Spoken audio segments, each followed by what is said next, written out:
Thank you guys for joining us. Self-producing Q&A webinar. I'm going to just give a quick introduction around the horn. First, my name is Evan Bass. I'm a SAG-AFTRA member. Also run the production company Electronic Bass Entertainment. We produced feature films, short films, web series, pilots, you name it. Had short film just ended the circuit, just started distribution last week. My new learning obstacle is figuring out educational licensing, which is the thing I'm focused on. You can find my production company, electronicbass.com. We also have with us today, Sybil Reymundo-Santiago.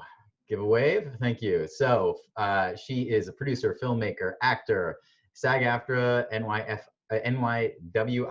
and PGA member for over 30 years. Sibyl has been involved in film, television, and stage production, both in the US and Asia, working with major studios such as MyXTV, Regal Films, Star Cinema, Metro Style, and ABS-CBN Global. As president of Sitting Cat Productions, Sibyl has had several films released since 2015, including the feature film Sam, with executive producer Mel Brooks, written and directed by Nicholas Brooks. Having successfully tackled roles ranging from being an actor to talent management, producing and directing, Sybil knows firsthand what it takes to bring a story from script to screen. She's an active member of the Producers Guild of America in New York, Arts and Culture Award at and Television, and a recent recipient of the Outstanding Filipino Americans in New York Arts and Cultural Award at Carnegie Hall. Sybil also remains an active member of both SAG-AFTRA and Actors Equity, and has appeared in several film, television, and off-Broadway productions in New York City. She's currently wrapping post on the documentary Nomad Cowboys, where she received the PGA mark, and is developing her own series, The Book. Sybil serves her 11th year as the executive director and head of programming at the Soho International Film Festival. You can find out more at sittingcatproductions.com and sohofilmfestival.com. We will be posting all of these links for you guys momentarily. Additionally, we have with us Sarah Seeds, who's an actor, producer, writer, podcaster, gamer, and member of SAG-AFTRA and NYWIFT. Sarah Seeds is a national board member, New York local board member, vice chair of National Next Gen Performers Committee, and is the co-chair of the New York chapter of Next Gen Performers. She's a bi-coastal actor, writer, and producer who runs a production company, Sarah Seeds Productions. She's written, produced sketches, web series, podcasts, commercials, and TV pilots. Also, side note, runs a live game streaming feed. She's pitched with major networks, has had projects in numerous festivals, and recently got distributed for one of her series projects. She's experienced in fundraising, private investing, production, post-production, festivals, and pitching, including pitch decks. Self-producing has opened numerous doors for her, and Sarah is happy to be here to answer any questions and empower fellow creators. You can catch her daily co-hosting the gaming channel, previously mentioned, Quit Playin, and regularly co-hosting the podcast, Podcasts Full of Women. Check her out on social media and on sarahseeds.com. We also have with us Aubrey Mosino. Aubrey Mosino is the president of the TV film community We Make Movies, wemakemovies.org, and the vice chair of the LA Next Gen Performers Committee. After 20 years working as a professional actor, Aubrey realized how performers and all small businesses are now expected to be multi-hyphenates, who can develop, shoot, and distribute their own video content. Through We Make Movies, Aubrey has helped creatives produce over 350 short films. Yes, 350, ladies and gentlemen. A dozen features and countless web series, commercials, and sketches. Recently, Aubrey developed a curriculum on mobile filmmaking that shows how you have the power of a professional production studio right in your pocket. It's probably the tagline of that filmmaking curriculum. She's been teaching this workshop around the country and empowering creatives to take control of their careers and make their movies, the movies that they want to see. So we've got a lot of resources here, a lot of experience. Do we know everything? No, but we can give you our best expertise. Just again to note, this is not an official SAG-AFTRA webinar. We are not SAG-AFTRA staff. We are not representing SAG-AFTRA. We are fellow SAG-AFTRA members, members of different unions that are here sharing our expertise and advice from our knowledge base. So as always, take it as that, and there's no law with how to produce anything or how to do anything. These are just a collection of people who've had experience in the area, sharing that experience with you. And as you will see, we will probably have differing and overlapping advice on certain areas. There's no, especially in producing, there's no one size fits all. There is, you have a giant bag of tricks that you have, and then depending on which fire you need to put out or which situation you're in, you dig into that bag and you figure out which works the best. And I always think of producing as it's a continuously learning experience, and you're really just getting new things to put into that bag so that when you come up against something that maybe you haven't seen before, you have all of these things that you can try out on them, right? And you have the resources of people you've made connections with to ask for advice. Cool. As I stated earlier, please use the Q&A feature in Zoom to ask questions, but also you can try doing the raise your hand thing. I think that shares your video and audio when clicked on. I've never done that before, so please do the Q&A, and I will try and do the raise hand thing as it comes up if I figure out how to do that properly. So the first question up is, I'd love to know channels for funding outside of crowdfunding for unrepped creators. I can say one thing quickly. So I've done crowdfunding and that worked out for me. But I understand if you don't want to go that way. It did knock like a year off my life. I think the best way that I've done it, and the only other way I've done it in terms of accruing funds, is offering points to different people, producers or people above the line. Points means percentages. So when you sell the show or you get distribution and you make money back, you're able to give them their money plus whatever their point system are, meaning a percentage of the 100% chunk. If you want, I can go into maybe some percentages, but overall, if you just have any lawyer or entertainment person, if you Google any entertainment contracts, you can get templates on that, and it's pretty self-explanatory, and you can offer points to people above the line. That's what I've done before. Yeah, I would say that obviously money was always a tough thing to try and figure out. Budget is always a tough thing. I think now it's going to be even harder to find funding for films outside of your own community and your own sort of network and circle. So I would suggest trying your best to figure out a way to make your project as affordable as possible, streamlined. Don't try and raise $20,000 right now. It's going to be very difficult. It always was difficult. I think it's going to only be harder. And I think we need to really try and find ways to make our projects not break the bank. I mean, I think it's really important that as artists, we're not, you know, putting ourselves into a really risky situation where we're putting a whole bunch of stuff on credit cards and, you know, the economy is not doing well right now. So I would suggest, if crowdfunding is not really an option, you know, try and figure out a way to maybe just shoot a sizzle or a small part of that project instead of trying to go out and raise thousands and thousands of dollars, because I don't think you're going to see a lot of production companies or even individuals looking to put money into films at the moment. I think that will change. I think it will go back to, you know, the way it was before eventually, but I think it's going to be a while. And I think I don't want anyone to have to wait months, years, I don't know how long, to really make the projects that they're passionate about. Yeah, I have to, I'm just going to echo what both Sarah and Aubrey said as well. Unfortunately, as much as, you know, we would probably want to try to do a crowdfunding at this time, timing is probably the worst it's been in a long time, unfortunately.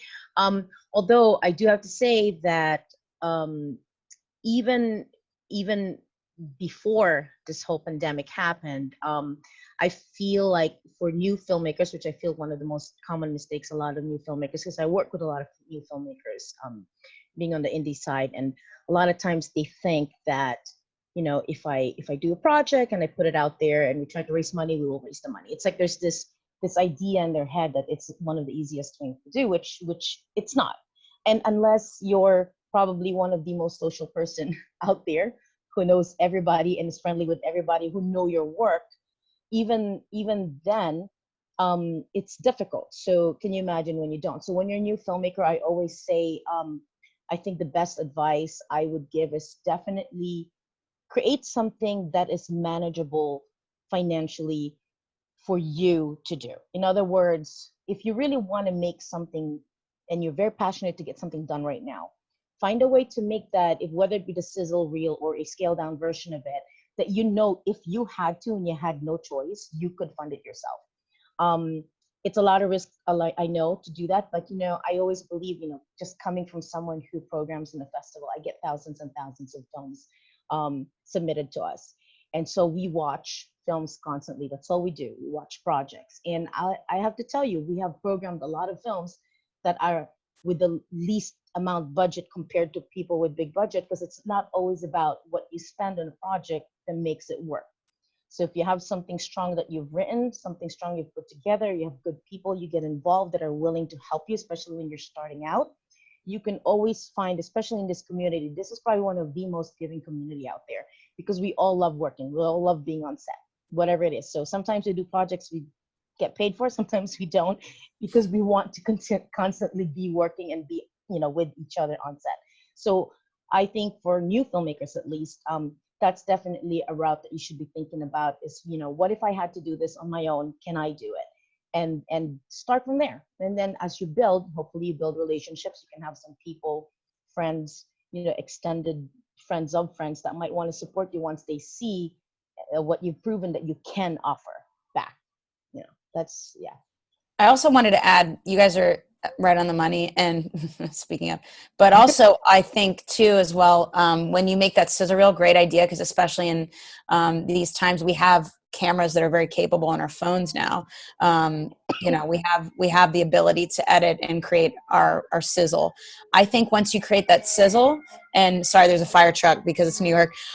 Once you create that sizzle and you're able to maybe have something to show about your pitch or idea, maybe a good idea to maybe raise money for it or awareness would be taking that sizzle and emailing the PR person for various websites for like entertainment. Like I know for my pilot, my comedy pilot that I ended up raising about 30 grand for, that I made in a half an hour format. That was all crowdfunded, by the way. The reason it even got the attention was because I had released a small web series version and then emailed like Comedy Cake and IndieWire and all these things just to say like, share my video and like talk about this idea if you think it's cool or weird. And a lot of their PR people were able to write up stuff about us, and that just got information. And that was all free. I didn't pay a PR person. I didn't pay anybody to like get someone to write about me. If you look online and you see websites where, or like apps or things that you check out entertainment or you like to see what's up, it's a good idea to just send them like an email to their PR person or their anybody who does like their articles or writes articles for them. Or if you know people, and I know you probably do, especially if you're in this circle or industry, people that write for certain indie blogs or different publications can write an article about your sizzle and that you're trying to raise maybe money for this. And you could set up anything as simple as like, if you're not getting a huge amount, like a Venmo or PayPal to do it, if you don't want to go the crowdfunding way in other ways. So that's my idea for that, especially in today's time. And to add to that, I think one sort of general rule for, especially when self-producing and especially when doing it on like small scales, is you always want to be the most efficient. I mean, you want to plan your budget for as little money as possible, because it's always going to cost more than you expect, or there's always going to be more work, and you can balance. There's a balance. What is it? There's a balance, at least in my mind, between cost and time. You can do the entire thing yourself and shoot and edit and be the DP and all this and teach yourself all of that and learn how to musical instruments, compose your own music. It might take you 10 years, but you can do it for zero. Or, you know, you find the places where you need to spend the money. For me, it's usually always with audio. audio recording, either you need to buy some equipment or you need to hire somebody who can get good audio, because you can't necessarily always do that if you're going a certain scale on your own. But if you're shooting via your phone in a small situation, you can get away with it. You can get away with a small mic that plugs in that gives you a little bit better audio. But always think on efficiency of budget. Additionally, and I think sort of different people touched on this already, going for a niche is a great way to fund. I mean, the odd like thing in the funding sphere, the ether as it were, is like dentists are a go-to. Dentists usually, I mean, in this day and age right now of self-quarantine, not the best, but I've heard many people say like dentists usually make a lot of money and have extra money and love to get a name on like executive production thing. So if you can find somebody who has money but has a niche interest in your project, then that makes a big difference. The film that I had on the circuit recently that just got released focuses on dementia and caregiving. And so I did crowdfunding for part of it, but then the part that wasn't crowdfunded were individual people that became executive producers or co-producers on it, because they had a specific interest in that area. You know, if your series is on gaming, go to the gaming community, right? If your series is on a comedy about wrestling, your niche is the wrestling community. Either a tie-in with some big WWE type thing where you pitch to them, or you're pitching to other fans and they get you promise them a shout out in this series, or you name a character after them, so that they're pulled in and they get that thing. I mean, it sort of goes in hand with crowdfunding, but if you kind of are trying to raise money outside of crowdfunding, you can look for people who these are their niche groups. That said, the other, I'd say rule of thumb is always, if you're gonna ask specific individuals or groups of individuals for funding for something, especially like a film project where the chances of return are very much up in the air, you want to make sure those people, the amount they're giving is far less than the amount they care about.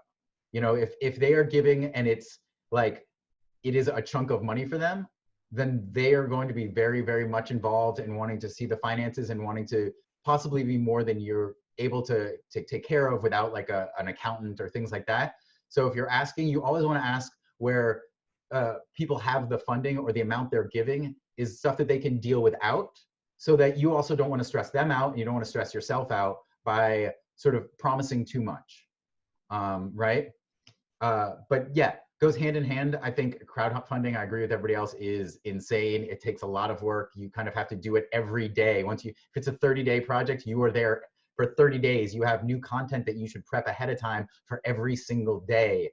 We're in a world where people have very little attention spans and you need to keep bringing them back. However, know your niche, and knowing your niche also is important for having a good story.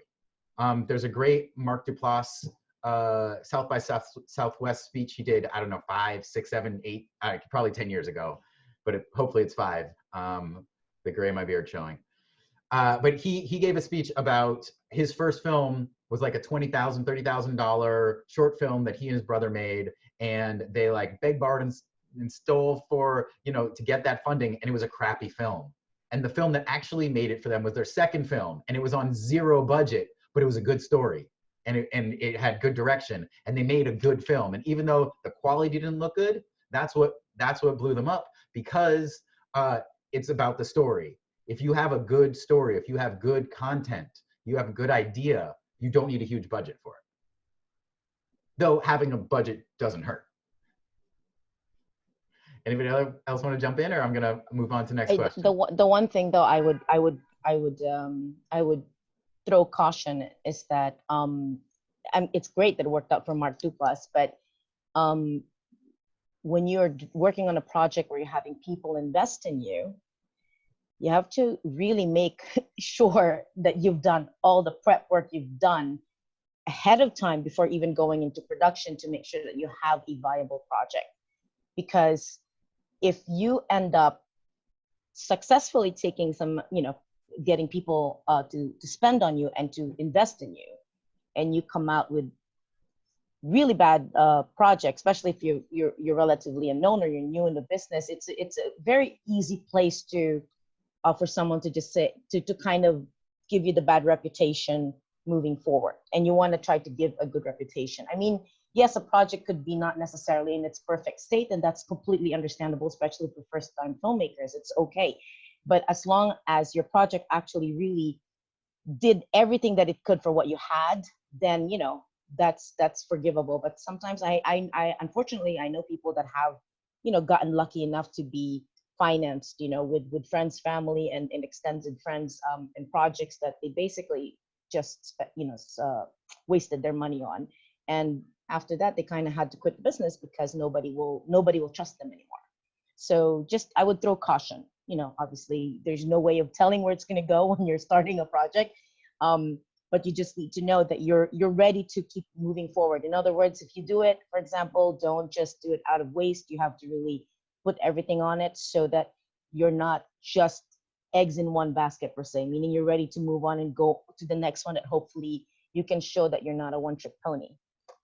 And in addition to that, I think mentorship is something that's something potentially be discussed, just in the sense that if you were producing for the first time, I know the first big thing I produced, I produced it with another producer who had a lot more experience under his belt so that I could learn from him. So if it's your first project, it's never a bad thing to try and bring somebody else who has additional experience or more experience on board and sort of team up where they don't have to carry the weight of it. You'll do more of the work, but that you get their guidance from experience on how to do it, which will also help sort of keep things like on a good track. So you have the ability to sort of be checked, to make sure that things are on the right track. I'm gonna jump into the next question. I saw somebody raise the hand, it went away. I don't know if it automatically goes away. I'm gonna do my best to keep an eye on it. But if you raise your hand and keep it raised, I can click on them as well. So this next one, for someone who just wrote their first short film, how do we go about getting it produced, or to send the script to see if anyone is interested in producing it? So, I mean, I'll jump in first to start, because that's always, so there's this big gap. I created this, I want somebody to make it. It has to be good. You have to, it probably is not going to be the first draft. It's probably going to be the 10th draft after don't come up with something and without having other people give you feedback, decide it's going to be great. Get feedback from people that you trust, from a wide range of people. So it's not just, somebody who's going to yes you, but to give you feedback and take that feedback as, okay, if this is how it is hitting different people, then how can I adjust it so that it works for different points of view? But take it with a grain of salt. In addition, I found personally, film festivals are great for this. So networking is huge, and I did my first big sort of like festival run with a short film and met a lot of producers that definitely made connections for other projects. But before that, I didn't necessarily have that much reach to like producers who can get money, who are like, I can pitch things to. And again, just as Sibyl said, the pitch you make to them, it's got to be good. And they're getting things prepared ahead of time. So having the script, having a good log line for that script, log line being the short, 1 to 3 sentences that sums up your full script, where the genres it fits in. I'm gonna also pimp Sarah into talking about pitch decks, because if it's a series, even in films, pitch decks are a great visual way to represent your project in a quick pitch of, okay, I'm gonna look through it. And so getting everything all together so that, success is 90% luck or 90% luck and 10% being prepared when that lucky thing happens. Yeah, the opposite, but it's 90% preparation, 10% luck. Yes, exactly. I'm glad you brought up pitch deck because it's so funny when you were talking. I was like, and a pitch deck. Pitch decks are literally everything. They're really wonderful. I've been in a meeting, like a pitch meeting, and I just had 4 extra decks on deck for ideas that I have not even written. I just know everything from the length, each episode. You can Google what a pitch deck needs, but I can also add it to this chat. Oh, my cat's like hacking, which is great. Good timing. Anyway, I had like 4 pitch decks on deck, basically. And I was able to say like, hey, I have a horror pitch that I want to use. I have a trippy sci-fi pitch I want to show you. I have a comedy one. If you don't like this comedy, you don't say that, but if you're like, well, what else do you guys have? Because a lot of times when you go into meetings like a pitch and you have a project that you're going in for, having other ideas ready is great, but also even just for your own idea, like we're talking about preliminary things, having the visuals, having all the things laid out will help you in your writing. It will help you in creating the story. If you've already written it, it'll help enhancing the story and its marketability and what to focus on. And having that visual aid of all the characters, the plot, the story, the synopsis, where you see it going in the future, especially if it's a series. Where do you see season 2, like a brief thing, and then laying out each episode, what happens in the overarching story. It will just open people's minds because it's the same way as actors when we're trying to get cast.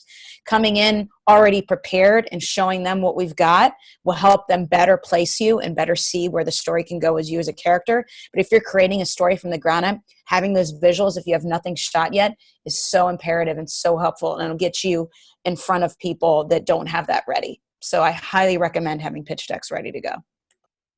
And we'll try and get an example of a pitch deck and a link up to you guys. I did a quick search, but it was all ads for companies that you're going to pay, and I don't want to. Got it. I don't want to put a link that implies that we want you to pay money for it. It's something you can do, but just to give, and Sarah's more of an expert on this than I, but to give you a sense, it's a visual thing. How many pages would you say? Under 10? It actually depends on the length of the series. I would love to share some of my pitches, but some of them are in development and I can't show them. I'm going to look at my pitch decks real quick, and I can tell you it's going to depend on the length of the series. It's going to depend on how much you want to share about it. One of my series is like a slice of life kind of vibe, and that's my shortest pitch deck because there's not a lot I have to do on world building there. Like show examples of like my sci-fi one, I have to show like, what am I talking about when I'm talking about this? Because this is abstract. But for something that's more slice of life, it doesn't have to be as long as you have the main cast of characters listed, the synopsis of the overarching synopsis series, a synopsis of the pilot specifically, episodes laid out, and then like Evan said before, at the beginning having like the log line, what's going to be on the poster, like just a small short thing. How long will each episode be? 8 to 10 minutes, half an hour, whatever you think, or if it's a feature, same thing. And then where you see it going in terms of like maybe networks or ideas, especially if you're going to meet people in the room. And yeah, that's honestly what you need is just having visuals. And the cool thing about having the internet at your disposal is all my pitch decks, other than the one for Writing the D with Dr. Seeds, which is a series that I've already given away and it's out in the world now on Amazon. Woo! Happened today. That pitch deck, had images from the actual stills from the actual shoot, but all my other pitch decks are things that I've pulled off the internet, whether it's like for my horror, it's about suffragettes. I have like suffragette imagery that I doctored up to make more scary and stuff like that. So, that's all really great that we have the internet at our disposal to use stock images or other images. You're not selling those images. You're not using those images in the final product. So there's nothing to worry about there. You're just using it in the pitch to private meetings on your meetings, and get people interested. Having a pitch deck to email around, like a PDF version of it, to just like get people interested in your thing. Also, you have a paper trail in your email that shows who's seen the idea so they don't copy it. They won't, whatever. And if you have reps, use your reps to send out your PDFs, not yourself. That's my And just to jump on that, so the fair use aspects of pictures. So pitch decks are not used for you to like put on the internet and get responses from, because once you put something on, like you publish it, then you are essentially claiming it as your material. Pitch decks are used to pitch to other people, to producers, to companies. If you're pitching So another way, just tying back to the funding thing, another way to potentially get funding is tie-ins to brands, right? You can pitch to brands to have their product in your thing. If it's, you know, if your series takes place at a bar, pitching to liquor companies so that their labels are shown, or their label is the one that's being poured in the drink. It's probably a minimal amount of money, but they'll if it blows up and gets a big web series, then they get tons of advertising for very little money. So it's a great thing like that. And so the pitch deck is the thing that you are giving them. Think about it as if the person has a small attention span. You want a lot of visuals, and you want to keep it very tight to the things that matter, what Sarah listed. Yeah.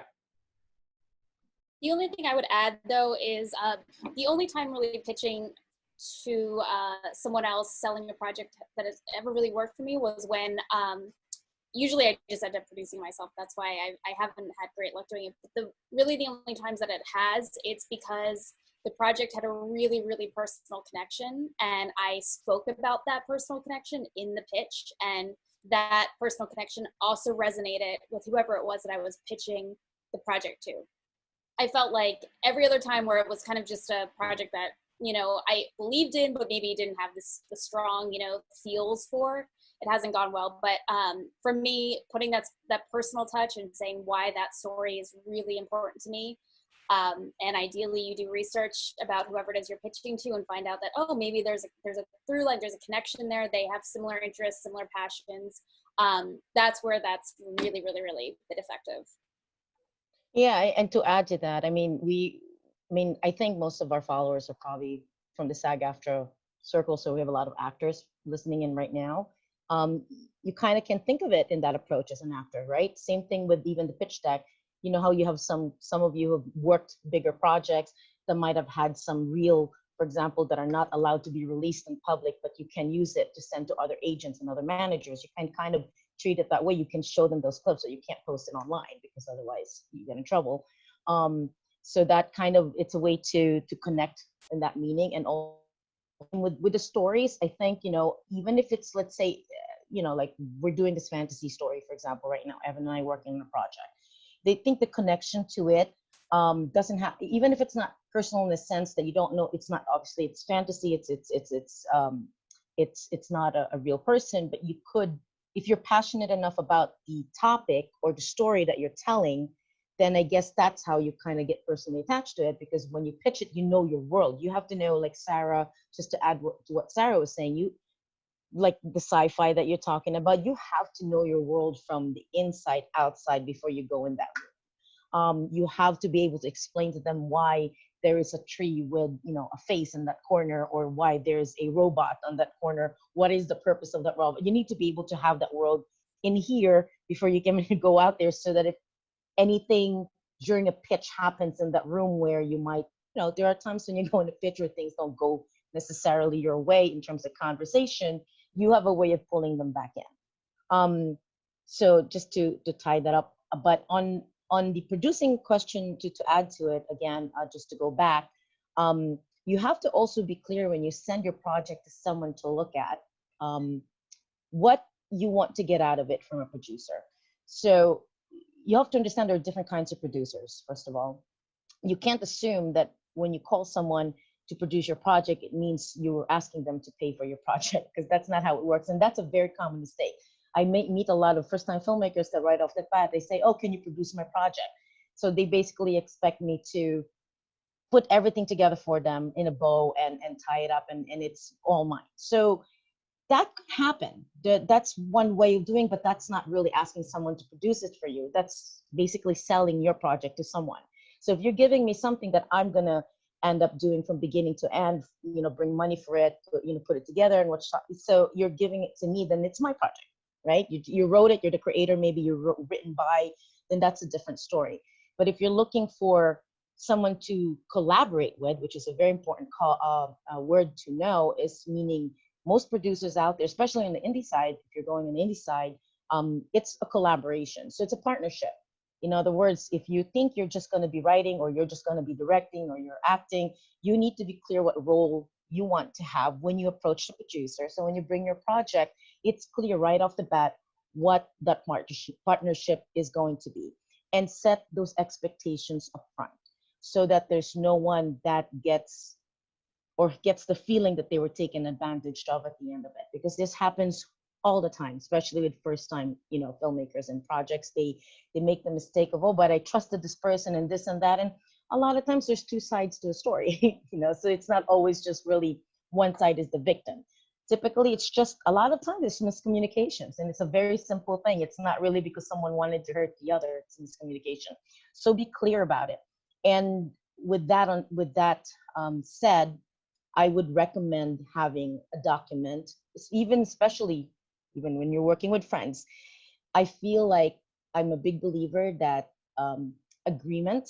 written agreements, are actually savior of friendships. Because if you have a written agreement on what your role is and what you're expecting from each other, there is nowhere in the end of anything will one be able to say, well, you said you were going to do this and I was going to do this, and then the project is what suffers. It's not, you might emotionally get hurt, but your project is the one that will suffer in the end if you don't have everything, if you don't cross your T's and dot your I's right in the beginning. So I think if you can get agreements early on in relationships, in projects, and it could be very simple, but it's just clear. It's sort of a syllabus for you to go back, so that this way everything is clean and your project can start from the right place, and then everyone is really invested in it. And that's what you want. You want to have a producer that you bring in that will be as invested as you are in the project, assuming you are invested in it. If you're looking to sell it, then be clear about it. Just be clear that I have this project, I want it made, and it's all yours. If that's all clear in the front, then there's no reason for things to kind of blow up in the end. And yeah, so I just want to reiterate, communication. Yes. Very important. And if you're doing it with friends, I agree with Sibyl, even more reason to have a contract so there's no confusion. And just for terminology's sake, executive producer for film is somebody who helps bring in the money. They aren't necessarily the one producing day to day, doing the logistics. You also, depending on how big the crew is, you can also have a line producer. A line producer. I guess my voice does not like that word. 1 second. A line producer who gets the worst job and does the day-to-day producing, making sure things get done.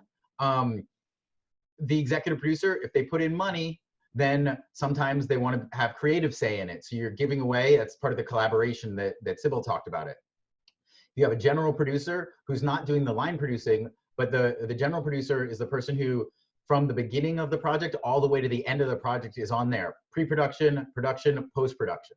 Line producer is there during production, a little bit in the pre-pro, and they're getting things set, but then making sure the day-to-day runs, and once they're done on set, they're done. If you come to somebody like Sibyl and you say, I'd love you to produce this, then she'll give you her day rate, which is how much she charges per day or per project, because you're not saying, I want help producing this. You're saying, I want you to do this. And the initial thought usually for general producing is, well, I'm going to do the grunt work, and doesn't necessarily mean they're going to help with the fundraising. So the more discussion, the better. And also tying back just to the general question of like, who do you pitch to? All of these things that we've been talking about, the pitch deck, the log line, having everything tight, is because there is no like place you go to. I mean, there is Seed and Spark if you want to do sort of crowdfunding in that and pitching it to executive producers.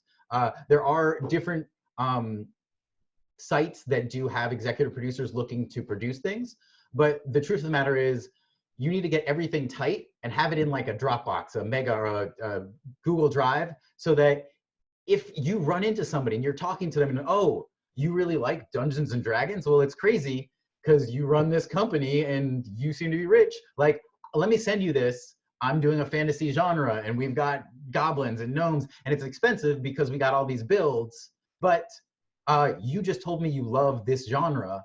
Now I can, you have a 20-sided die behind you, Sarah, on the wall. That's a clock, but thank you. I'm just as much a nerd as you because I'm a gamer, but I'm just saying I've never played done. But that is that's a dope clock I just put up. I wanted to piggyback what you're saying real quick. Also having, there's other ways to get your stuff out there as well. And that's the festival route. Like a lot of festivals now, Sybil, you might have more insight on this with Soho, but I know there's certain ones like Catalyst, which used to be ITV Fest, and other ones actually just allow pitches now, where you're able to take a pitch that you've made with a deck and maybe a script and maybe like your ideas. It's always an alarm going off when I'm talking. I'm by Columbia, anyway. When you have that ready, you're able to actually meet with network executives like right away if you have your pitch ready to go and you've already been screened because you entered it in the festival process.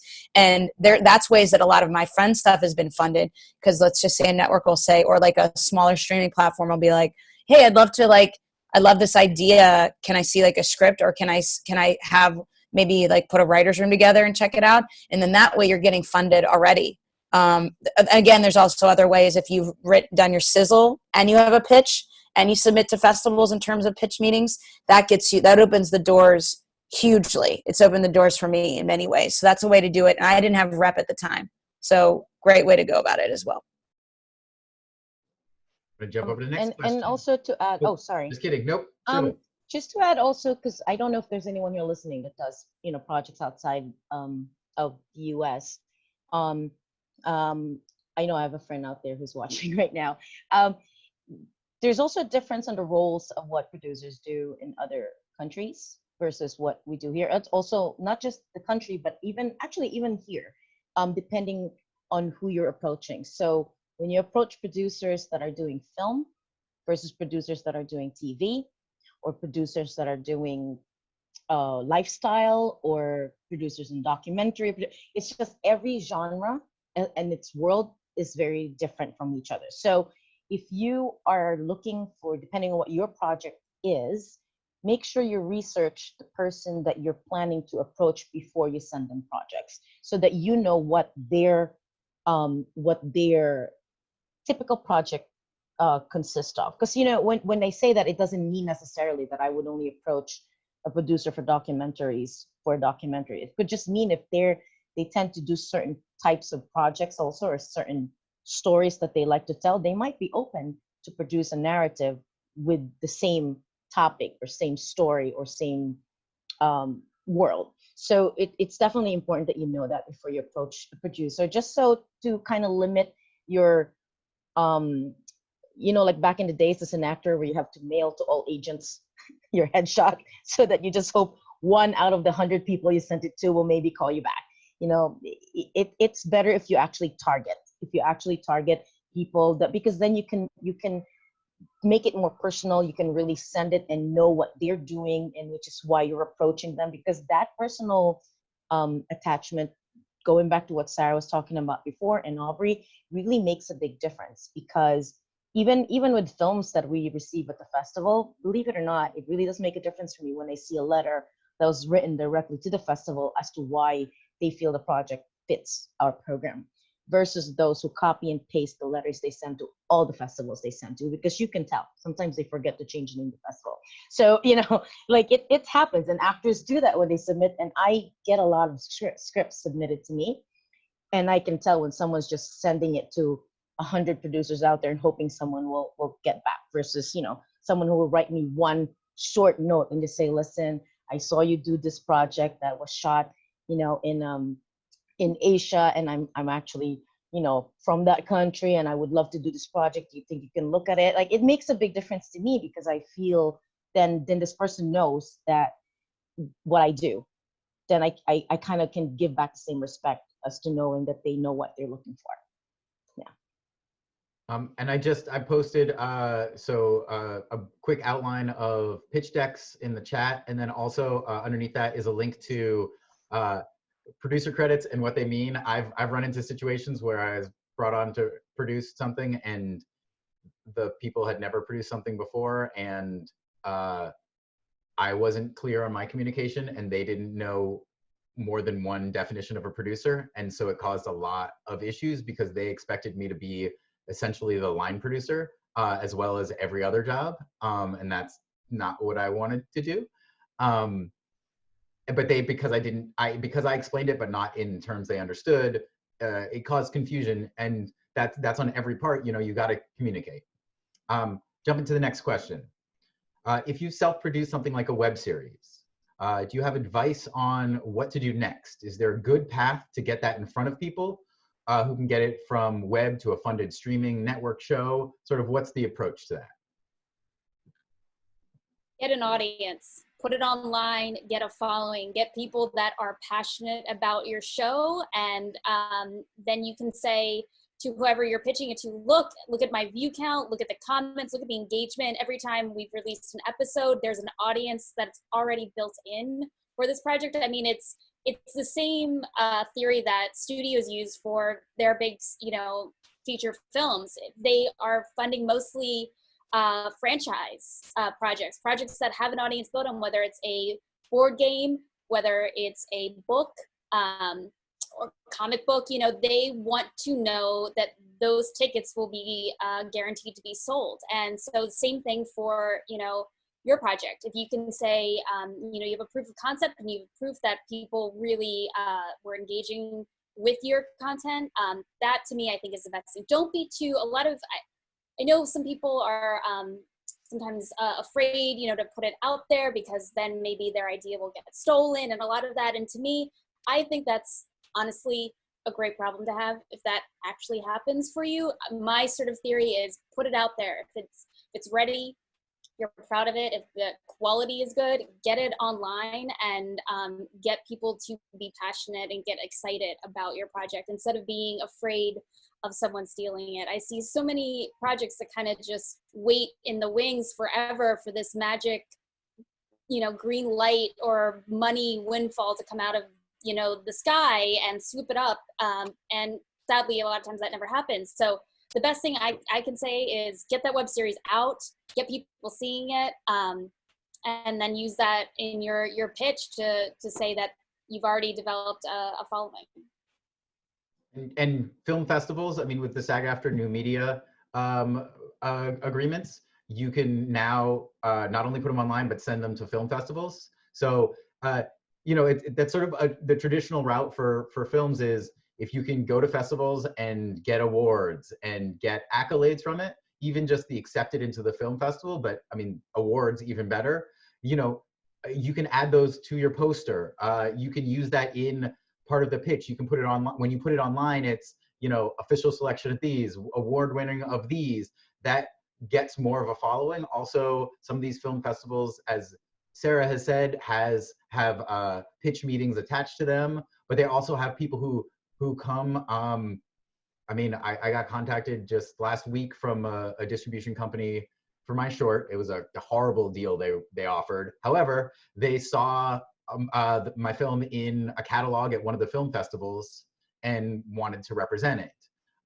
So it helps get the name out there, and as kind of Aubrey says, and I agree, the more eyes on it, the better. And if you have, if you want to do a TV show or a film, start with a short film or start with either a web series pilot or a web series. And if you can get a following from that, it builds up. I mean, there's a number of examples. I'm gonna butcher it, but what's her name? Last name Akavan, who was in Girls for a second, but she got known because she made like a Brooklyn Iranian web series that started doing really well, and then that got known, and then she used that to pitch to bigger projects, and then had directed and wrote feature films. You can start small, and that can be almost an online sizzle for the next step, right? You can make things on the cheap to start to sort of get things going. But also, you never know, if you have a web series that gets huge, it can get picked up. I mean, my first big thing in acting was a web series from 2008, 2009. It got bought by CBS twice. It got made into a pilot, greenlighted, made into a pilot a few years ago.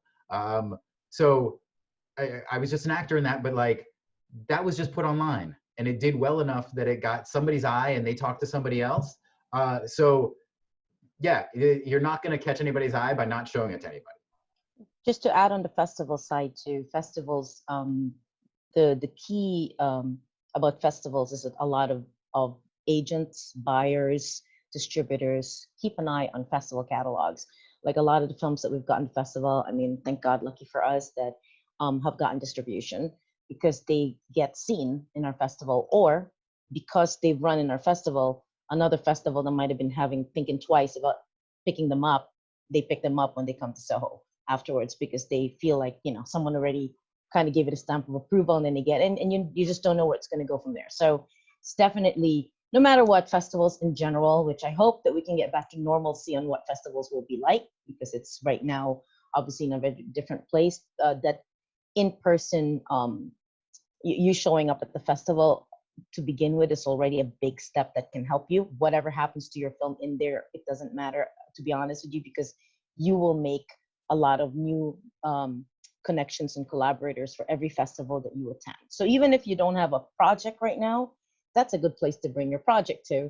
If you're ever, like, there's a festival where you are local that you can attend, because you will meet a lot of the, you know, producers, the directors, the actors, the, you know, the money producers show up at these festivals. Actually, a lot of times they're the ones that show up, because, you know, especially in the indie side, a lot of these executive producers, the ones that give money, are not always necessarily in the business, but they love the business.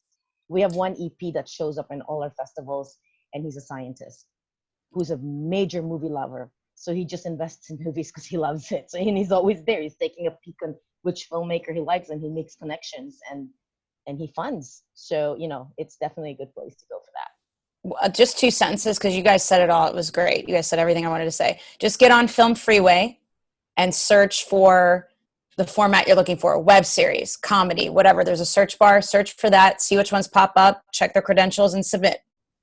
That's the thing to do. Film Freeway. Just do it, like Nike. And definitely, as Sibyl said, or everybody said, sort of the networking. If you're going to a festival, go. If you don't drink, still go to the drinks. You don't have to drink, but you can talk to people, right? Have a business card. For some reason, I remember a couple years ago, somebody saying like, "Oh, business cards are dying out. Nobody uses business." Man, every festival I go to, I have business cards, and I take business cards, and it helps. And I write on the back of the business card how I met them or where I met them, so that I can remember that. And then when I add their contact to my phone, I add that note so that I can then see it and bring it up. And the number of people that I've met, and it was, you know, one of the better festival things I did was went to one festival outside of DC, and one of the producers was like, "Hey, I'm having an after party at my hotel. Do you want to come and just hang out?" And it was a bunch of, it was safe. It was safe. It was in the hotel where festival was being held. Can I play devil's advocate, Evan? Because I didn't have. You can have business cards, and you should do it. But mine weren't shipped to me in time for one thing, and I was just like, you know what? My Instagram has everything on it. If I say, "Hey, let me follow you right now," and they follow me right back, or they follow me, I can see what night I met them by the time they followed me, and then we DM each other. And on my Instagram, I have in my highlight reels whatever projects I'm working on, or sorted out into things that I'm creating. And honestly, that's worked just as well. So have at least like something quick they can follow you on, and you can follow back. Instagram honestly has worked better for me than even business cards in the last, I'd say, year or so. Still have business cards, not speaking out in turn, and they aren't dead. But I'm just saying, if you have an Instagram that has everything organized properly and a link tree as in your bio for your link for all your websites and projects as well, everybody can get you right away. And I've had people invite me to things and circle back just because we followed each other on Instagram, and now we're seeing each other's posts, now we're seeing each other's stories, and then we were like, "Oh yeah, I met that guy that's super dope and cool at that festival," and we follow each other on Instagram, and I see everything he does, and we're like broing out now. That's a way to do it as well. But yes, have cards as well, but have your Instagram and social media, especially Instagram, where you can have everything as an online portfolio basically now. Have it ready to go so they can do that. Definitely. And put your Instagram on your card. Next question. Okay, so what's the best way to ask a wealthy friend in or out of the industry for 5 or 10K? So this is, I think this is a good and interesting question, because if you know somebody who does have enough money where 5 or 10K is something they can do, you also want to, you know, communication is huge, and but you also want to approach it in not a way of like, give me money, because that nobody wants anybody to say that to them. You know, this is just a personal recommendation. Approach it in the same way you would approach anybody else who would be essentially coming on as a type of executive producer or producer in the sense of money, where you have the full plan. You know, I know you have, you know, I know you sometimes invest in things like this. Here is the whole pitch. Show them that giving you money is helpful. Also, just be aware, it is, if it is a friend, you are adding money to a relationship, and money between friends is, especially a bunch of money, can complicate things. So you have to be very clear. You know, I recommend a contract relating to like how much is being put in, what expectations are expected from that. If there is a back end percentage that they get back, if they get points that Sarah talked about earlier, or it's a percentage of profit, you know, well, that's sort of points, but, or a percentage on how much they put in, or if they're, you know, just be full transparency about, you know, the ideas that you're trying to pitch it to this. This is how you, the ways you are planning to try and make money, but there is no guarantee, and especially in filmmaking, you know, it's sort of assume you aren't getting your money back, but with the idea that the goal is to get the money back or to make money, but make sure that is clear and you are being as transparent as possible, because you don't want to ruin a friendship either. Yeah, I totally agree with all of that. I think we touched on some of these things earlier too, which is, you know, if they are, let's use the dentist example, you know, if there's someone who's not in the industry, but is kind of smitten with the romance surrounding filmmaking, you can invite them to set, you can, you know, have them watch the process in action, which a lot of times can be very enticing for people that are not in the business. The glamour is still there. You know, I think a lot of us kind of take for granted how cool it can be to be on a set, but for a lot of people that have never been on one, it can be really exciting and really alluring for some people. So that's one way you can sort of, you know, approach it, say, hey, I know you've had a passion for this. We'd love to have you, if you're interested, you can come by for a few days while we're shooting.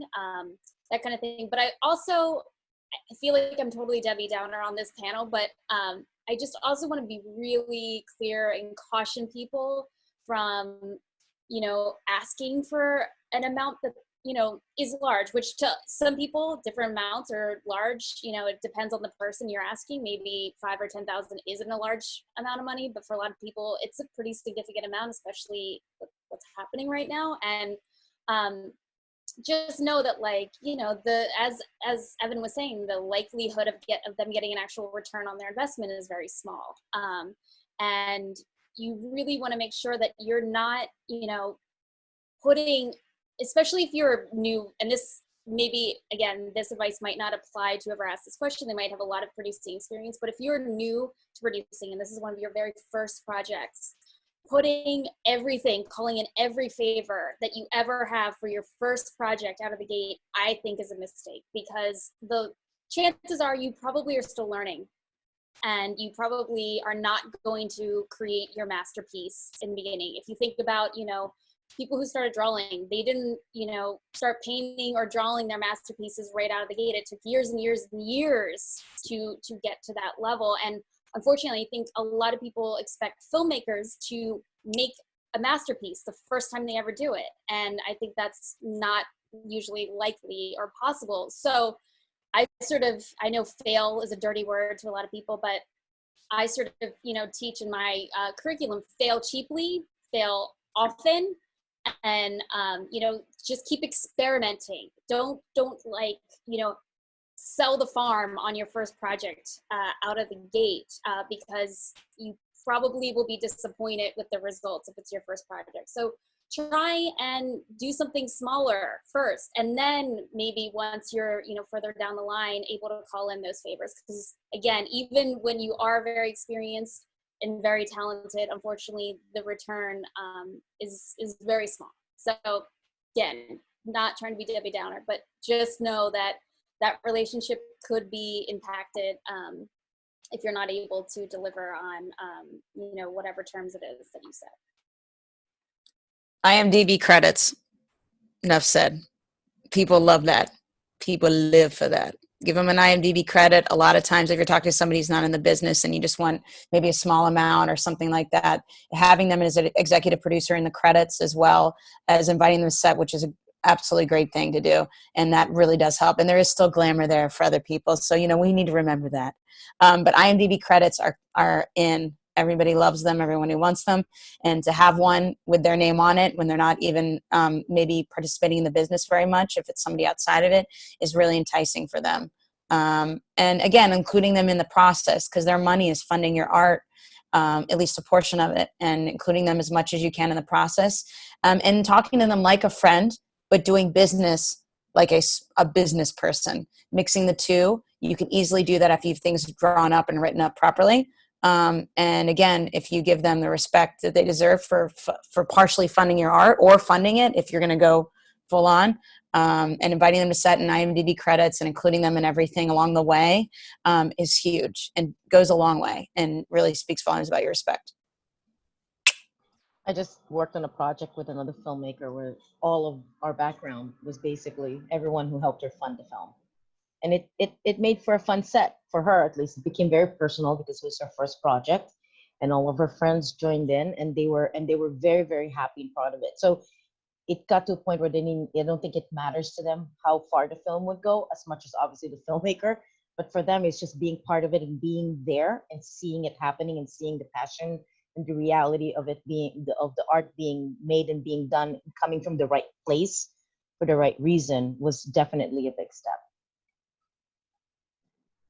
Cool. I'm going to jump through some of these that we sort of already answered. I'm going to ask and then just sort of repeat real quick, but then move on just so we don't get too bogged down. And if you have a question, before typing the question in, glance at the questions already up there just to make sure you're not repeating, just to make it helpful for all of us.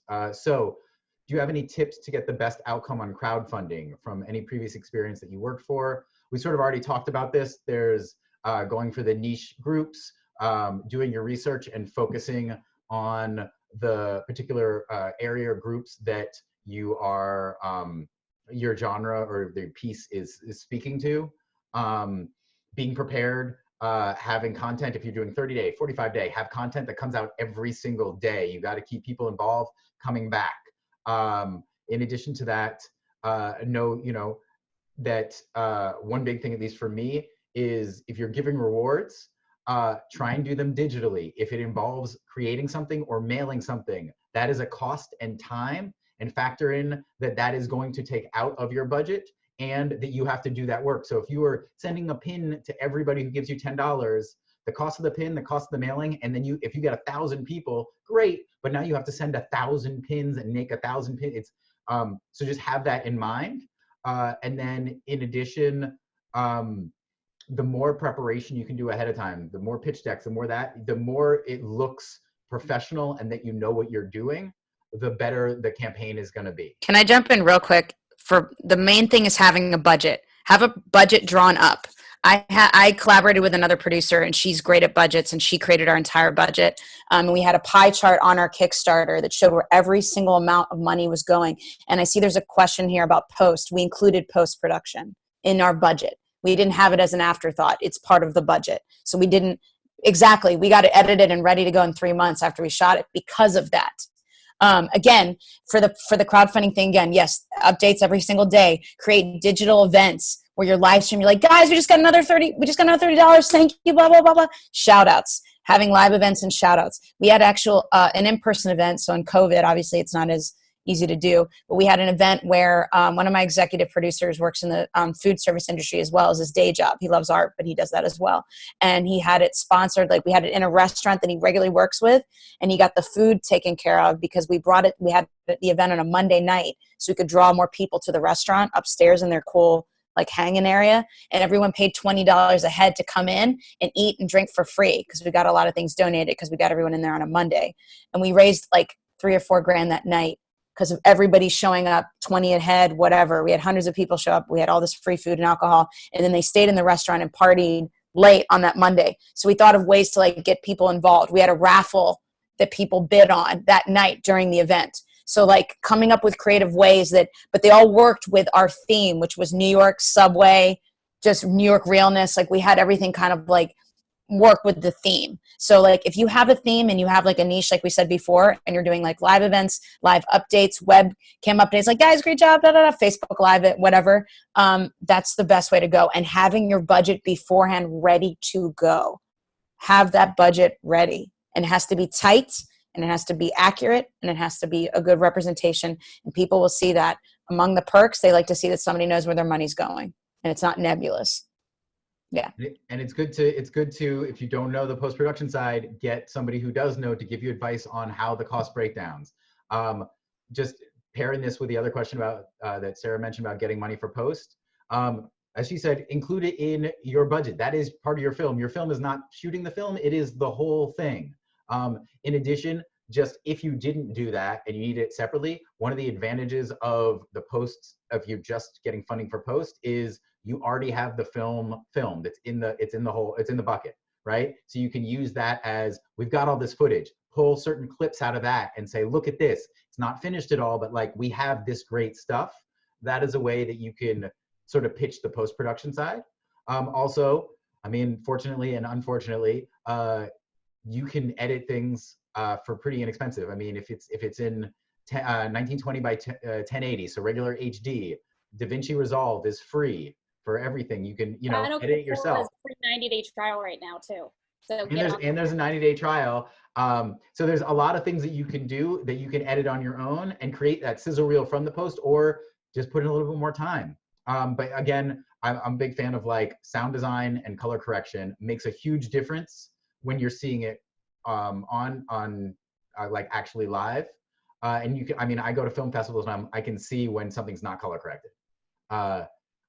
So it does make a difference. And yeah, but use what you've already filmed to for your campaign. All right, I'm just gonna keep going just because we don't have tons of time and have a bunch of questions now. So love to hear your advice about press kits and social media's influence on a short film success. So I'll just throw my 2 cents and then throw it out to everybody else while I'm just rambling. I think short films, the advantage right now is because of the technological shifts in things. There used to be not really a market, and now there kind of is markets out there. There are short film hubs. There are ways of getting it out there. There's, the Amazon Prime, the Tubi TV, the different routes where you can go on. I mean, Quibi is creating this market of under 10-minute sort of clips that are, web series episodes. So the market is being created for it. But that said, with the advancing technology, you also have an influx of people and content, and therefore it can get bogged down. So my route, and I was going to sound very repetitive on this, know your niche, do your research, and pitch to them, because that's what'll be an echo chamber that'll help spread the word. So social media can be good, but similar to what Sibyl said, targeting. Don't blast it out there, target. If you know other filmmakers, I have some filmmaker friends who have sort of a collective of filmmakers, and they help each other with their messaging, because they'll all blast out about one film on one day and then another on another day. So it helps out, but there's it's much easier to hit a target if you're aiming for it rather than closing your eyes and just blasting everywhere.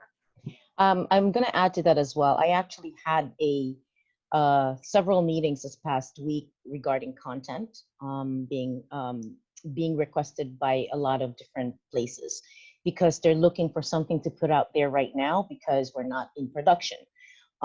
Ironically, I actually had one studio exec that was on this call, but he had to jump off, watching us as well on this whole thing, that I was just having the same conversation about content, because he was asking me if I had content that they could bring in short form content and these are major studios. So there is a need right now for that. But because also, and just to throw a little bit of caution on the putting yourself online, I think you have to know which of your projects are the ones that you need just eyes on, that can be seen by everybody, so you get to be known, whether it be as an actor or filmmaker, or get a following.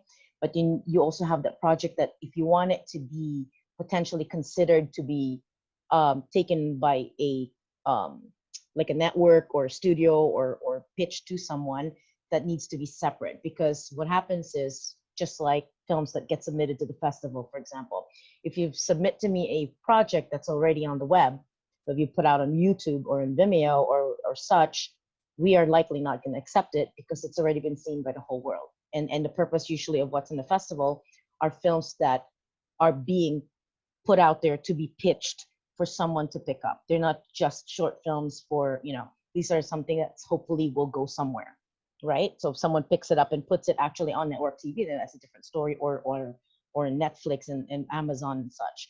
So just be aware when you're putting your project out there. That's why that is really important. If you have a project that you feel a certain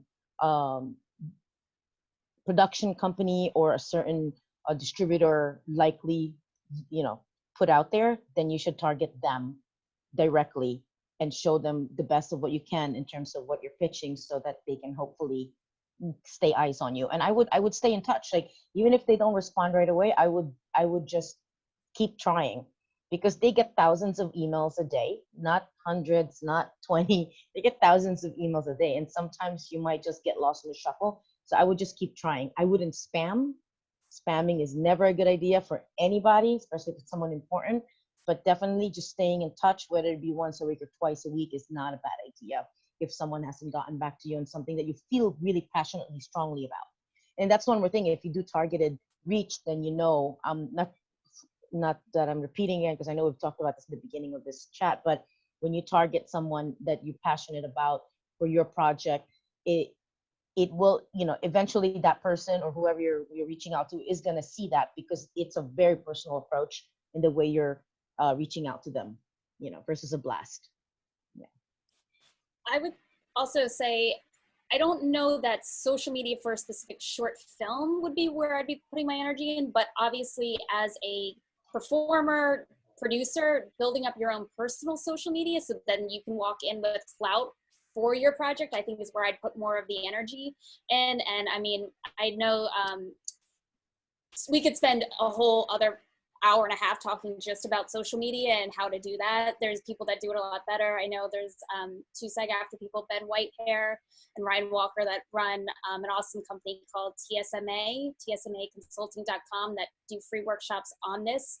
I highly recommend you look into that if you are not social media savvy, because they really talk about how to grow your brand as a performer, as a company, and I think putting energy into developing a following for you as an artist and developing fans is probably where I think social media really is beneficial, instead of just for a specific project, because it kind of can become very monotonous. In your feed, you see the same like stills from your friend's project showing up in your feed over and over and over again, which is like great that it's in your consciousness, but to me, I think it's more engaging to see a performer, to see an individual putting out new content, riffing on sort of, if it's comedy that their specialty is, or stunts, whatever it is that your thing is, build up your clout and your following. I think is where I'd put my money and time for social media. Jump on to the next one. Just keep it going. Do you feel that it's easier to fund a web series over a short film or feature? I'm just gonna, I always throw my 2 cents in first, I guess, but we can jump around. It's easier to fund a good idea that is unique and stands out than funding an idea that is the same as everybody else. I think features are a lot more work and a lot longer, so that's gonna always be harder. Web series versus short film, I mean, depends on the delineation. If your short film is the same length as a a web series pilot. No, if your web series is a set of 1 minute long things, it's a lot different. So it all depends, but I think more about the story, the content, and that'll help with the funding. Just asking people to give you money, you'll get it from some of your friends, but probably not right now. But the goal is to get more funding, and the funding all depends on, like, if it's something relatable, if it's people can connect to, if it's unique. If you are two people having a conversation on a couch, that better be unique, because there's a lot of those, and probably going to be a lot of those right now coming out because people are in quarantine, right? So what sets you apart is what'll help with funding, but also keep it tight, keep it short. A web series, often you can do, as Aubrey has said, with your own phone and with the things that you have available. So think within that as well. Just to add to that, just throw caution though when you. I'm sorry, and I feel like I'm getting like Aubrey now, the other Debbie Downer. That's not really Debbie Downer. It's just it's smart advice. I'm hoping. Just because you have a phone, it doesn't mean the phone's going to do the work for you. So you have the tools. You have all the tools available right now that you can get at an affordable. You can get a good DSLR. You don't need to be on the phone to shoot something good. You could get a really cheap DSLR if you need to. But even if you did use your phone, it doesn't mean you should be shooting like you're shooting on a phone. The quality of your project really matters. It does make a difference because that's your business card. That's essentially going to be your business card, whatever you end up making. So if you do make your own project or your own content, be mindful on the production value. And again, it doesn't have to be what it cost you to make it, but it's more of like keeping in mind the quality of how you make when you make things, like framing, coloring, sound. Get a mic. Don't rely on if you are going to be stuck with just your phone, get a microphone at least so that the sound is good. You have to be mindful of these things, because if you're going to put something together that's not going to be of a certain level anyway, then unless if you're doing maybe little clips that you put on YouTube, that's another story. But if you want to put something up that you're hoping could be picked up for something, then just be mindful of the way you use your tools. A lot of things. Tool usage is very important to know. and think of it like self-tapes. If you can do self-tape without good lighting, without good focus, without good framing, you're submitting a bad self-tape, right? Just because the tools can make you a filmmaker doesn't make you a filmmaker. You need to put in the work. Same thing with producing. Just because you can produce something, you got to put in the work to produce, which it's less on the format. It's less on the format because the question is like, which form is it easier to sell? It's less about the format. Yes, it's more digestible to sell a web series. I've had more success with that, but it's really honestly just because of the idea. Did I come prepared with a really good idea? Do I have everything really well formed? And if it's already been shot, like Sibyl brought up, is it shot well? Does it look like a quality project or product? And also it's about you. It's about me. It's about, if I'm selling it, but I have a bad attitude, no one wants my stuff. If I'm trying to sell it and I'm not obsessed with the project anymore, I don't love it anymore, it's going to come across. So it's really like, I've always been able to sell sometimes things that I'm just like really into, as opposed to like things that I'm not as into anymore. So really it's less about the format, in my opinion. It's more about the project itself, and are you ready and prepared, and is it really well formed? That's it. I'm going to skip one question and come back to it just because I feel like it's going to be a longer conversation. So I'm going to save it for later. So jumping down, any tips on involvement with promoting a friend's project that you are producing collaboratively when you are trying to save those big asks from your network for your own project coming up? So yeah, this is an interesting question, right? The big asks, you don't want to pull strings for something unless you're passionate about it. My personal thing is try and produce projects, especially if it's, you're producing it and that's not your job, but you are doing it out of passion that you are passionate about, right? If it is a project that you're like, I don't know if I should reach out to people for this, that means you need to talk with the person you're collaborating with and possibly make sure it's a better project, right? Because that's saying, at least to me, you have some trepidations about the project itself because you don't think it's worthy of it. Because if it was worthy of it and you pull that string and then it comes back and that project is great, the person who helped out in that moment will help out the next time because it was so great. But if it's not, then that's something you almost have to assess to make sure the project is worth producing, right? You want to produce things that are worth producing. And so if you are pausing on it, that is an issue. But at the same time, I fully also understand the idea that like, this is my personal project and I'm gonna only use these certain things. And then these other ones, I'm gonna, you know, reach out for these other levels for other projects. But for my personal one, I don't want to give away certain relationships. And so you have different tiers as well, and that's okay, but you shouldn't be holding back everything, because then to me that's saying maybe you're worried about the project that you're collaborating with. Yeah, I have this I have a bit of a conundrum a lot of times with some friends with projects that I get approached for with these things.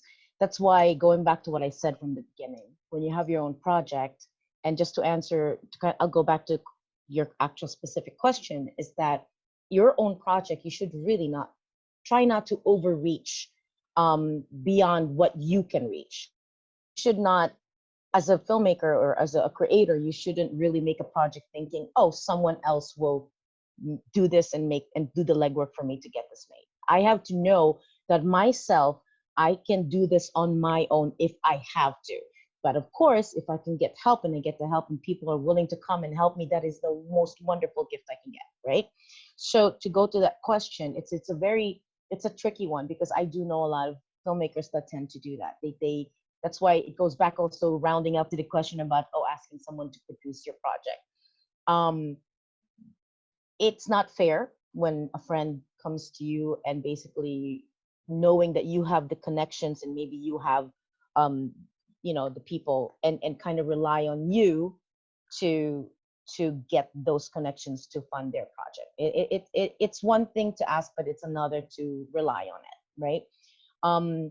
Just so friendships are friendships, of course. If it's a project that you do believe strongly in because you want to be involved in it for your friend, and you believe that this project is something that you can get behind on, then that's a different story. But if you don't feel that it's a project that you really personally can connect to, I think it's worth a conversation with a friend to save that friendship, to just say how far you're willing to help and how far you're willing to reach out. Because expectations are tough sometimes to live up to, because we have friends that maybe have been popular and done shows already and they have a name out there, and you think that maybe, oh my God, you're doing this show now, you're so well known now, can you post this for me and promote it? And it's not fair. It's not fair to do that to someone, because I mean, they may want to do it, but I wouldn't put it on them. So definitely I would carefully approach it. If it's something that you want to do, then that's a different story. But if you have some hesitation on it, I would just probably bring it up and talk to your friend and just say, I won't be able to at this time do the post for you or promote this much, because I'm also working on a project of my own. But I will do what I can while I'm talking to people. If anyone I hear is looking for projects like this, absolutely, I will make sure that I make the introduction or I send the information. Yeah. Really quickly, I'll just throw in my filmmaking community. We don't have rules, we have values.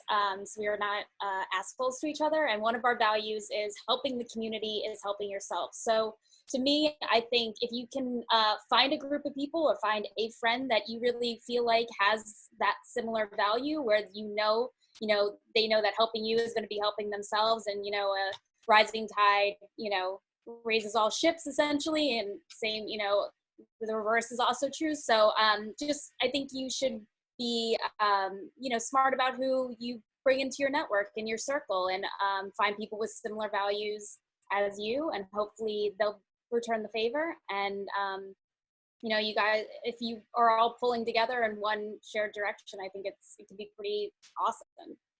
I guess just to respond to that person who asked the question, I guess the question is whether that person is someone who is in that circle for you, who's someone that will also go out of her way when it's your turn and if you need help. that's more of a personal question, I guess, for you to find out whether it's something you're willing to do because you know you can count on her or him. And one of the things sort of in that idea, I always looked at the Adam Sandler videos and never understood why in the movies they always had like the same set of actors and things like that. But one of the things I've learned from producing is like, you find the people who you can rely on, the people who are good at what they do, the people who say they'll do something and then do it, the people who you work well with, that you understand that you can have hard conversations and nobody will take it badly, or they'll listen, that you respond. And those are the people that you build as you produce. You build those relationships and you build that community, because it helps you then the next one go, okay, I can call on this person, I can ask this person, because you know you work together. And it doesn't necessarily mean if it doesn't work out well that either one of you is bad at anything. Maybe it's not a good match, but you find the things that match well and you work together, kind of the shared values that Aubrey's talking about, whatever they may be, and then that helps build it. But it's always a kind of a growing process. And here's a question that I don't actually have an answer for myself. Is there a good site for budget help? My budget stuff is always based on experience, and depending on what it is, asking those experts. So if I'm renting equipment, I mean, you can go to different equipment rental sites and look at that. You can go look up different things. I usually ask a cinematographer I work with, like, here's a list, if I'm shooting this, what do you think I might need? But don't spend too much time on it, because that's a lot of time, and that's, your time is money. What do you think on this? Look up post-production stuff. But it always depends on, budget and who you're asking. The more professional, the higher the cost. If you're doing commercial versus an indie film, the cost differences are exponentially different. Commercial is way higher day rate, but so it depends. But I don't know a specific site. Do you guys know anything? Well, I'm not sure. Is the question a site where you can find samples of budgeting, or are you talking about like someone who can give you a budget? But if it's a matter of sample in terms of how to do budgeting, there is the No Film School has some posts that they've put up there with samples. Studio Binder also has some samples out there, just to give you sort of like a skeleton idea of what you should be budgeting for.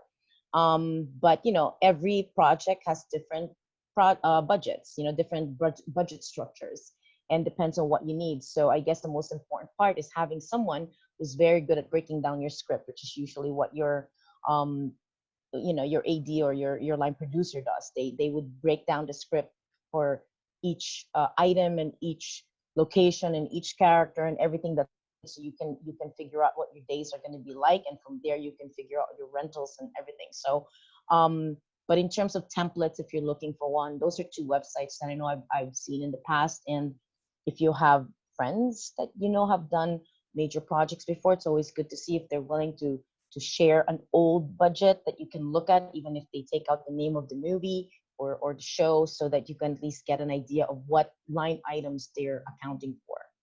I'm also going to speak of my friend, Lindsay Elizabeth Hand has a production company called Edge in Motion Productions. And I ended up, for my first large scale project, I collaborated with her. She ended up being both my creative producer, but she was my line producer as well. And she created my budget, and she's phenomenal. She knows how to create budgets from web series, tiny projects to really large scale projects. And she'll, tier kind of her rate based on that. So Lindsay Elizabeth Hand, Edge in Motion Productions, female creator, collaborator, has her own production company for years, and she's excellent with a budget, and I highly recommend her as well, Lindsay Elizabeth Hand. Yeah, but just keep in mind, I line produce too, so it's not free when you ask someone to do budget for you. Yeah, for sure. I just need you guys to be clear. She has a rate. Because line producing is really, it's a very meticulous job. Mm-hmm. We have to account for everything, things that most people don't even think about that we need in a production. So you need to make sure that if it's either if you're able to, if you can afford to, you should hire a line producer that can actually do the budget correctly for you. But I also understand that someone who's maybe self-producing and making their own projects, and they need to do, something smaller scale that they can manage themselves, do all the research that you can to get samples online, to at least be able to make sure you don't miss anything on your budget. And to go back to what Sarah said in the beginning, which is what I always do as well, and I'm sure Aubrey does, is always, and Evan, is always budget all the way through to post-production. Don't forget about post-production. I think we had a question about post-production there. This needs to always be accounted for in your project, because you don't want to have to end up making your project and then it gets stuck on the shelf. Or I've actually had someone who the project got stuck on the shelf for almost a year before post-production, that when we needed extra scenes to be shot, the actors got too old for the look. So Wow. yeah, because they were kids, and kids, they grow up over the summer, teens, and it happens to be a young adult feature. And he stopped, before post-production, didn't raise the money till after. Took him over a year and a half, and then when he had to go back, he found out he was missing some scenes that he needed to cut together. And the kid grew up by like 2 feet, and and had facial hair. It's just kids, you just don't know. So definitely budget for your post-production, even if it's small. If any, I really actually believe at the beginning of the project, if you can tag on an editor that you already know you want to work with, it's a good idea, because if your editor is already attached from the beginning of the project, it's almost easier for you to already be able to provide them the footage as you're shooting. And kind of, it not only does it save you time, it saves you the headache of knowing things that you might have missed or missing before you end production. Yeah, Truly. Yeah, line producers are key. I never would have gotten especially my bigger project off the line without having, I could never do, I'm incapable. It feels like when I try to do it. So they're so key. Line producers are everything. absolutely. So yeah, they're how things get done. And so, yeah, if you can have somebody, if you have like a tiny, something to throw at, like having a nice budget made, and you want to take it maybe farther, I suggest doing that. But I understand if you don't have the funds, looking on these online resources is key, and having a good partner up. post. The way I see it, Partner up, yes. Because I've done a bunch of projects that I know the filmmaker just couldn't afford to budget for a line producer, so I've had to come on board as both line producer and producer. Mm-hmm. Because then I'm invested in the project, not just a hired gun per se. So it's a different story when you're involved in it from the beginning. So I would definitely, if you consider, make sure it's someone you can collaborate with that might be willing to come on board, not just as a line producer. If it's a small project, if it's a bigger project, you need to have separate producer and line producer, because it's a big role. It's a lot. But if you're doing a small short, a webisode, things like that, partner up with someone who has some experience doing budgeting, because that will go a long way for you when you're doing your work. Agreed. Yeah. All right. Collaboration's key. I'm going to close questions because we still have a few more to answer, and I don't want to go too crazy long with our amazing panelists. So please don't submit any more questions. We're going to answer the ones that are here. So I'm going to jump. So what are the sites you recommend to help give bullet points on filmmaking in general? Budgets, pitching, legal issues, etc. Aubrey, love We Make Movies. Also, paired with that are, any sites that have tutorials we can refer back to for advice as we go along, even if they're it's an organization you have to pay for. I'm about to send, so on my production website, I actually have a page for producers. It runs through, I have a producer's checklist on it that sort of lists out the key things you have to make sure you sort of check off your list from pre-production through post-production. In addition, I've got sort of walkthroughs on how to do different paperwork things. If you're in New York, how to film on the subway legally. If you're doing, I'm a big fan of closed captions, just because, if somebody is deaf, why should they not be able to enjoy your film? Different resources for that, from free to, there's, rev.com is $1 a minute. If you've got a 25-minute short film, you can afford $25 to get captions for it so that you can then have a bigger audience. I think there are probably a lot of sites, just if you do Google searches, to find that. I mean, the No Film School, what is it, Daily Filmmaking. There's, there's a numerous ones. Studio Binder. Studio Binder. A lot that are out there. Ghetto Film School. So I would say searching, but hopefully, my site is a good resource, and it's mainly the things that I've built up my knowledge base on that I found hard initially and then I sort of wrote up as ways to explain it to somebody. I wish somebody had explained it to me, kind of thing. So some videos, but also feel free to, I think I have a message board. You can send questions, additional questions, or things that you think should be added to that. I'll probably pass it on to these panelists to ask me if they haven't already, to like give me things that should be added. The goal is just to empower, make it easier for people. Did you guys have any specific other ones on that before I jump to the next couple questions?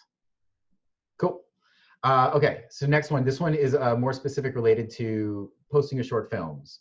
So it says, so just to make sure I understand, we shouldn't post a short film on social media for everyone to see if you're also submitting it to the various quarantine film festivals that are out there. Also, if we are submitting a film we made for one of these festivals, does that mean we shouldn't submit the screenplay for that project that's already been filmed to a screenplay competition? I think each festival has very different requirements. It's hard to answer very broadly for that. And I know even now there's film festivals that are relaxing their requirements.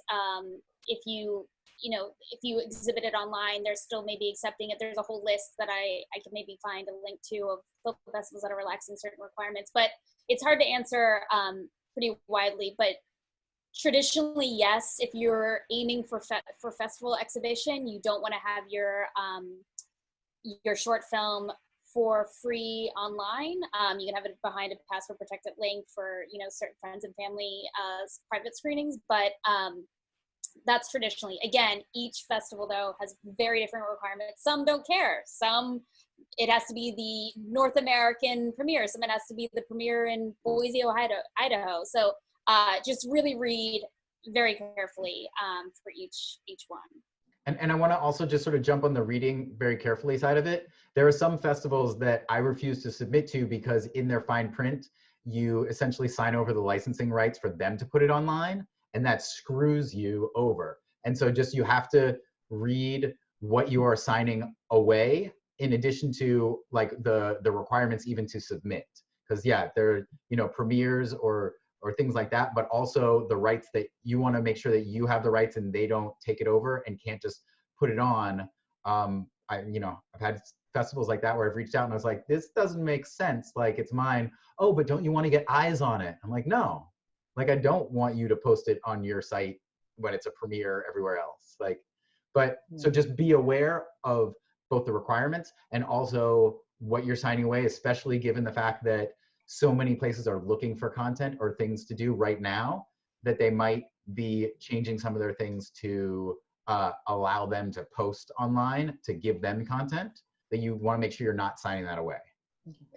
Just to add to that, so for a lot of the legitimate festivals, or the big or the more mainstream festivals, at least on the mid-level to the high-level ones, it will be a problem if you've already shown the shorts, because you have to remember that any festival that accepts short films, the number of short films that they receive submitted to them versus the features a lot of times are exponential in number.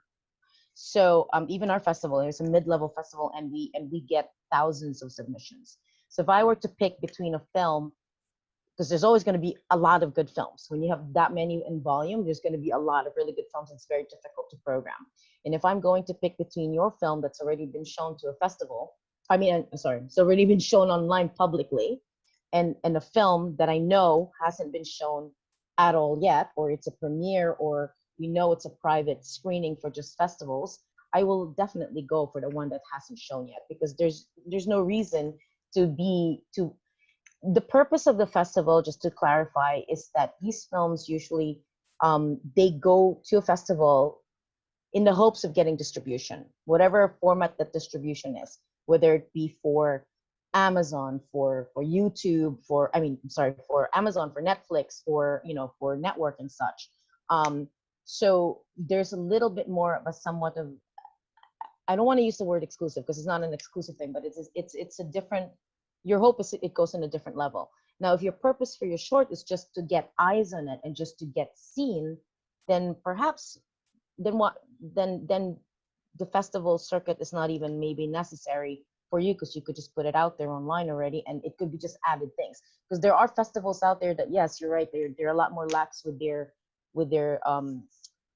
rules, and also because they're just more open of a festival. Like there's a lot of online festivals, for example, prior to the pandemic, that's just that. It's just about getting eyes on them, and that's fine too. You just need to know what your purpose is for, what your project is for, so that you don't lose the opportunities. Because there's a lot of festivals that are, especially if you're going to go mid-level and high level, that is going to be very strict about it. So just be sure you do your research and read what they require. Yeah, and just to add to that, if you're submitting to a festival and the festival's trying to get people in to see the film and watch and come to the festival, if somebody can just search and watch your film online for free, why are they coming to watch it at the festival? Yeah, I mean, gets to see it on a big screen, but oh, that looks really interesting. Oh, look, I can just watch it. Boom, now they're not coming to the festival, so then why is that going to be programmed in? So just, set yourself up the best you can. All right, last question. This one is the one that's going to take a while.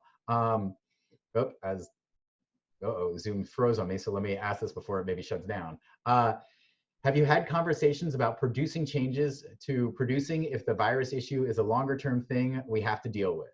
And I'll also pair this up with, I think there was one on the chat about if there's changes in content that we were seeing people being interested in given the quarantine.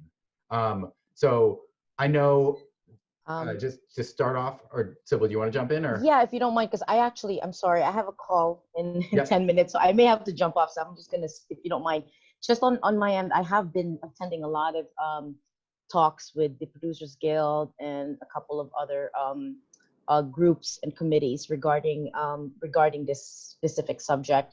At this time, as you know, there's no right answer yet on what our standard or our status is going to be like. All eyes right now is in a production that's going on in Australia that's supposed to start next week. It's a production for the show, a long-running show called Neighbours, and they put their own spin on regulations and how they're going to do production over there. So everyone's looking at that, including Hollywood, to keep an eye to see what works and what doesn't work. We did kind of sort of touch on the whole insurance thing, but not really in this chat. But that's a big conversation. Oh no, that was us, I think, amongst us without the people yet on it. But this is a conversation that's happening here, at least especially in this country, because insurance is sort of a very, very big problem that we need to figure out what the solution will be once we go back in production. So the direction it's going to go right now, it's not 100% clear, but definitely social distancing is a big factor that's being talked about, and how it's going to be implemented, and how that affects the actor side. I'm hoping maybe Evan, I don't know if you've heard anything yet, or your insights yet on the SAG side of that, but it's really it's gonna depend on the next couple of months on what new information we might potentially get on data and science as to how this could work. But there's definitely a lot of conversation and no real direct answer yet on what that norm will be like, but it's definitely going to change for the most part. And if you look up on Deadline and Hollywood Reporter, there are 2 articles that have already gone out in the last 2 weeks on what studios are considering doing or thinking about doing. One of them is, I know there was one they were talking about where they would basically have all the cast and crew kind of quarantine together for the duration of the shoot, for example. That was one of the things that they were talking about, that if everybody temperature test and everything, and then everyone will stay together and basically not leave till the shoot is done. And as great as that might sound, that could potentially work on film.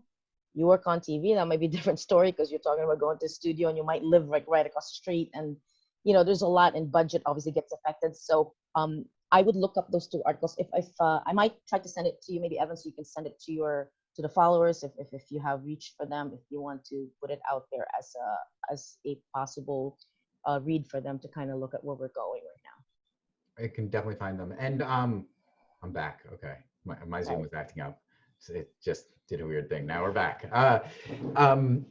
Yeah, I mean, I don't know anything from the SAG-AFTRA side. I know, just talking with some other production friends, I know right now, like finished content that is not done with post is huge because it is already filmed and therefore can be completed and then out there. I know some people are doing things where similar to like the live SNL thing, where it's integrating in similar to the movie Searching, and I think there was another one with like found footage from phones, but it's like from your phone or from your Zoom chat, and it's like the things that are happening behind. Oh no, I think it's going to be hard because people are doing so many Zoom or video conferencing things that it might be like, I don't really want to watch that again and in fictional content. But things that are separated, I mean, just personally, my guess would be really pared down crews and things that don't involve a lot of actors being close to each other. I know, one of the big discussions in the film world on the acting side is like intimacy scenes. If you don't know if the other person's sick, like how do you, like, you don't want to get that close. You don't want to, how's that going to be affected, right? I mean, I had like a odd thought earlier this morning about like how I kind of want to binge watch the Battle of the Bastards and Game of Thrones and everything that involves large groups of people on film, because that's not going to happen in a very long time. If you look at the if you don't mind me cutting in, the Neighbors, the thing I was talking about in Australia, the way they're setting it up right now, which we will soon find out if it works, is they're doing quadrants in the studio. So what they're doing is they're breaking up their crew into 4 groups. So that it's smaller groups. It's almost like having little small indie groups, and then the only people that will be crossing through those quadrants will be no more than 3 actors at a time. So in other words, most of the scenes that they're shooting for the show is going to be basically 2 to 3 actors, and those are the only people that can cross from one quadrant to another. So they're all 4 separate areas of the studio and completely isolated from each other, except for those 3 actors. And then the men are not getting makeup, and the women are gonna only get made once and no touch-ups. So just to give an idea on what they're planning for the actors. Makeup for actresses is hard to to think about. I've worked with that hurts. I've worked with directors that like the no makeup look because it adds the realism to it. But yeah. So with a very super high, now 8K movies that's put out there, it's a little bit painful to know that. But that's kind of what they're going for and seeing whether it works at least on that level.